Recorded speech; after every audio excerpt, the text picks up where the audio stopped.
как ще се промени според вас правомощията на Агенцията по обществени поръчки? Всъщност ще се увеличат ли те или напротив ще бъдат ограничени? Ами не мога да кажа, че ще бъдат увеличени. Единствено заложена е в закона една промяна, има където те трябва да служителите на агенцията, не знам как ще се случва, не си го представям как ще се случи, трябва да провеждат жреби при възлагането на обществени поръчки за строително-монтажни работи над една определена сума, и то са при големите обществени поръчки.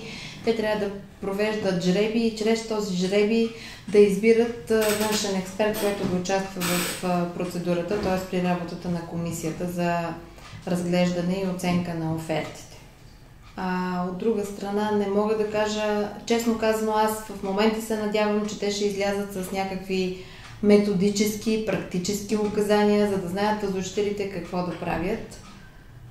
Още повече, че разпоредбите, свързани с публичните покани, са на лице, профила на купувача не е на лице и честито на възложителите, така да кажа.